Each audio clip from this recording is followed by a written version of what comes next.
ऋषि मिश्रा जी, आपका रुख करना चाहूंगी। कांग्रेस, जैसा कि मनोज जी ने अभी कहा, केरल की बात करें, हाँ धुर विरोधी हैं, लेकिन त्रिपुरा में हाथ मिला लेते हैं। वो बंगाल में भी एक्सपेरिमेंट करके देख चुके हैं, लेकिन कुछ हासिल नहीं हुआ है। इस बार क्या समझ में आ रहा है आपको? निश्चित ही एक बात तो ये मानना होगा कि जो जनता ने मैंडेट दिया था 2018 में कांग्रेस को, करीब 2% के आसपास वोट मिले थे कांग्रेस को। और निश्चित ही 2013 में आपने देखा होगा कि 35% के आसपास कांग्रेस के वोट बैंक थे। तो ये मैं मानता हूं कि जो कांग्रेस का वोट बैंक था वो बीजेपी की तरफ शिफ्ट कर गए। और वर्तमान राजनीतिक हालात में जो जिस प्रकार से बीजेपी का पैन इंडिया एक्सपैंड हुआ है, तो उसमें कहीं ना कहीं विपक्षी पार्टी को कहीं ना कहीं एकजुट होना होगा, तभी जाके आप बीजेपी को हरा सकते हैं। एक बात मनोज जी को नहीं भूलना चाहिए कि पिछले बार आपका और जो लेफ्ट का जो वोट परसेंट था, सिर्फ 1% का डिफरेंसेस था। और जिस प्रकार से मैं राजीव रंजन जी के बात से सहमत हूं, क्योंकि मैं पत्रकार भी हूं, तो पत्रकार की हैसियत से मैं ये भी बताना चाहूंगा कि जो राजा साहब ने वहां गठबंधन, राजा साहब ने जो बीजेपी के लिए परेशानी का सबब खड़ा किया है। क्योंकि आप देखिए 2018 में 20 में से 18 सीटें जो ट्राइबल एरिया है वहां से बीजेपी को मिली थी।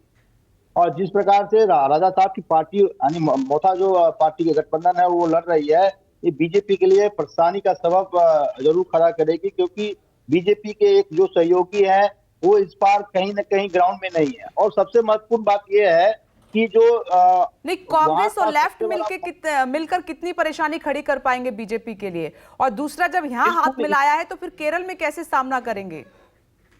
देखिए, त्रिपुरा में जैसे लेफ्ट और कांग्रेस ने हाथ मिलाया है, बीजेपी के लिए इस बार राह आसान नहीं होगा, मेरा मानना है। क्योंकि कई ऐसे सीट कांग्रेस या लेफ्ट चुनाव वहां पे हार गई 2018 में, क्योंकि कांग्रेस वहां मतलब ठीक ठाक वोट लेके आई थी, जिससे कहीं ना कहीं लेफ्ट उम्मीदवार चुनाव हार गए थे। और इसका गठबंधन से मुझे लगता है कहीं ना कहीं जो वोटों का जो स्प्लिट हुआ था वो इस बार नहीं होगा।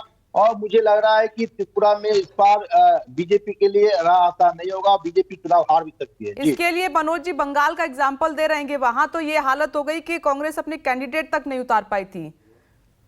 मनोज जी भाजपा के प्रवक्ता हैं, तो मनोज जी पार्टी को डिफेंड करेंगे ही ना। आप देखिए, कांग्रेस जहां जहां बेहतरीन ढंग से चुनाव लड़ी है, मध्य प्रदेश, राजस्थान, छत्तीसगढ़ आपके सामने एग्जाम्पल है। और बीजेपी का तो ये टैक्टिस रहा है, जहां चुनाव नहीं जीतते हैं वहां मैंडेट को हरा। आपको याद होगा कर्नाटका, मध्य प्रदेश, गोवा, तो ये बीजेपी का है। और त्रिपुरा में मुझे लगता है कि यदि थोड़े बहुत से ये रह जाएंगे तो ये मैंडेट को हड़पने में एक्सपर्ट है। इनके पास एक नेता है जो मैंडेट हड़पने में उनके पास जादूगरी है। तो ये मत कहिए कि बीजेपी को नहीं हराया जा सकता है। और बीजेपी तो अटल बिहारी वाजपेयी के समय में 24 पार्टियों के साथ गठबंधन किए थे।